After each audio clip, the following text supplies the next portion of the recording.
Magandang gabi Luzon, magandang gabi Visayas, magandang gabi Mindanao. Nakauwi ng ilan sa mga OFW na tinamaan ng krisis sa Saudi Arabia.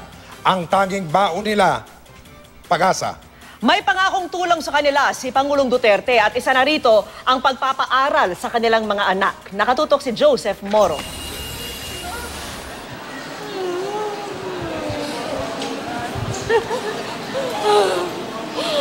Tatlong taong pinangarap ni Roberto Carceta ang pagkakataong ito. Ang mayakap ang pamilyang pinangarap niyang mabigyan ng magandang buhay. Pero bigo si Mang Roberto. Tinamaan kasi ng krisis na pinagtatrabahuhan niyang kumpanya sa Saudi Arabia. Karpentero siya doon pero 3 taong walang trabaho. Sa sobrang kapos ni hindi raw siya nakauwi noong 1 taon para sa libing ng namatay na asawa. Tulad daw ng ibang OFW sa Saudi, umabot daw si Mang Roberto sa pamamulot ng basura para maitawid lamang ang araw. Kakalkal ng basura. Ibinibenta ko sa mga junk shop.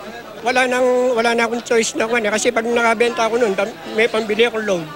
Siyang pantawag sa pamilya ko. Kasama si Mang Roberto sa unang batch ng 128 na mga Pilipinong pinasundo ni Pangulong Duterte mula Saudi Arabia.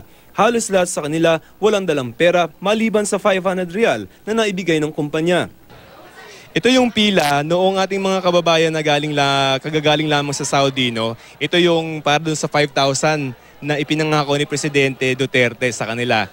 Yung iba kasi sa kanila ay halos walang nakuha doon sa kumpanya. So yung 5,000 na yan, maganda at makakatulong na pansimula nila pansamantala sa pagbalik nila dito sa Pilipinas. Sabi ng Pangulo, gobyerno na raw muna ang bahala sa kanila.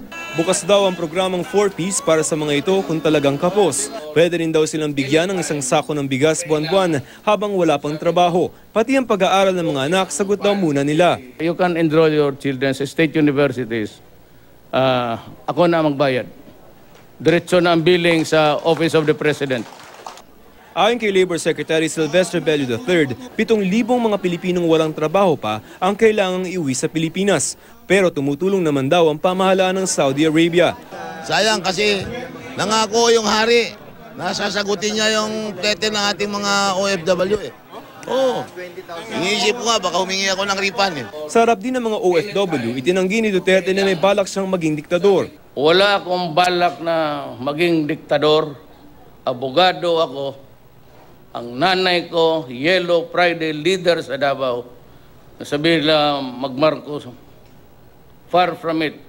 I am just doing my duty. Wala nga raw dahilan para magdeklara ng state of emergency sa Jolo Sulu kung saan nakikipagbakbakan ang mga sundalo sa Abu Sayyaf. Handa na rin daw kausapin ni Duterte si MNLF Chairman Nur Miswari kahit sa Malacanang pa para sa kapayapaan sa Mindanao.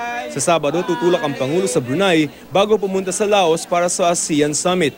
Handa raw makipag-usap si Duterte kay US President Barack Obama doon at ipapaliwanag niya ang sitwasyon ng human rights dito sa Pilipinas. Pero mas excited daw si Duterte na makausap si Russian President Vladimir Putin. I look forward to. Why, sir? Joseph Morong, Nakatutok, 24 Oras.